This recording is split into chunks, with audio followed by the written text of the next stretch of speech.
kasih, Bung Iftitah. Semua tahu bahwa dari Partai Demokrat menugaskan 2 orang untuk menjadi bagian dari tim 8, yaitu Sekretaris Jenderal sendiri, Teguh Rifki Harsha, dan kemudian Bung Iftitah Sulaiman.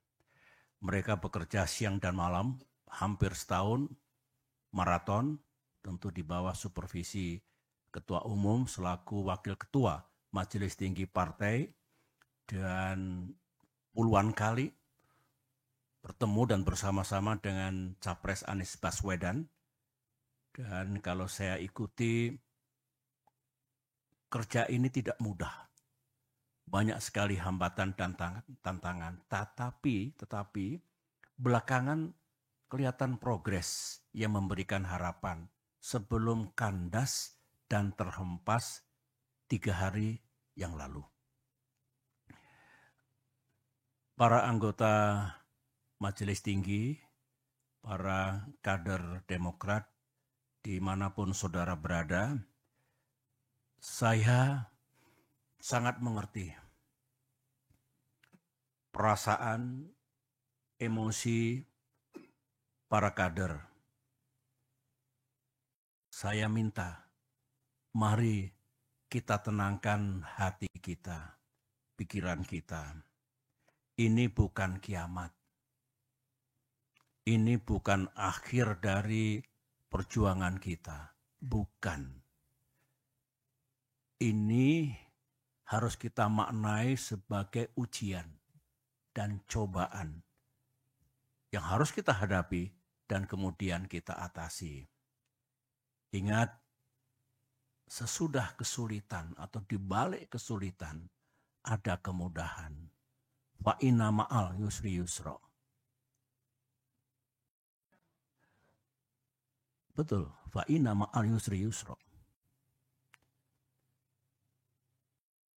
Kita kalau melakukan kilas balik sering menghadapi goncangan dan krisis. Alhamdulillah, kita selalu bisa mengatasinya. Saya yakin ini rencana Tuhan. Dan rencana Tuhan selalu lebih indah dari rencana manusia. Insya Allah kita akan mendapatkan yang lebih baik di masa depan. Di sisi lain, meskipun kita dibeginikan oleh Capres Anies dan mitra koalisi kita, tapi sesungguhnya kita harus bersyukur. Bersyukur kepada Allah Subhanahu wa Ta'ala, bersyukur kepada Tuhan yang Maha Kuasa. Mengapa? Ini alasan saya. Pertama, ya memang kita ditelikung dan ditinggalkan. Seperti ini. Sekarang, bayangkan kalau ditelikungnya kita ini, ditinggalkannya kita ini, 1-2 hari sebelum batas pendaftaran ke KPU. Bayangkan seperti apa. Kita masih ditolong oleh Allah. Kita diselamatkan oleh sejarah. Ini syukur yang pertama. Syukur yang kedua, saya renungkan baik-baik tadi malam dalam kontemplasi saya. Justru kita diselamatkan oleh Tuhan. Oleh Allah. Apa yang saya maksudkan? Kita tidak diizinkan oleh Allah untuk mendukung seseorang dan untuk bermitra dengan orang yang lain yang kalau kita teladani akhlak pemimpin besar bagi yang beragama Islam, akhlak Rasulullah, ya.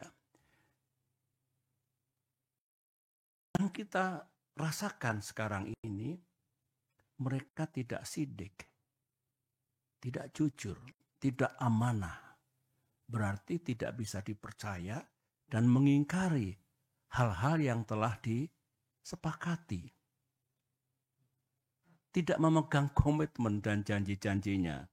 Nah, sekarang saja tidak sidik, tidak amanah, tidak memegang komitmennya. Bagaimana nanti kalau menjadi pemimpin dengan kekuasaan yang besar, rakyat akan diapakan? Saya kira kalau kita renungkan ini, kita ambil hikmahnya, kita dibebaskan dari dosa yang mungkin akan kita pikul kalau kita masih berada bersama-sama mereka itu dan mengusung seseorang untuk menjadi pemimpin bangsa Indonesia.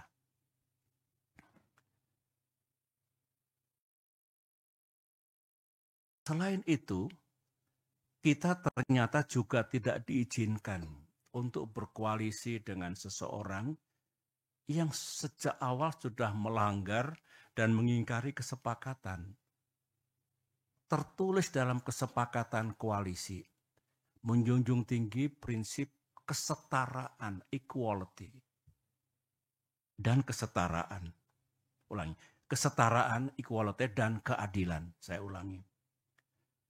Bayangkan kalau di masa depan kita punya mitra koalisi yang tidak tunduk, tidak patuh pada kesepakatan yang kita buat bersama.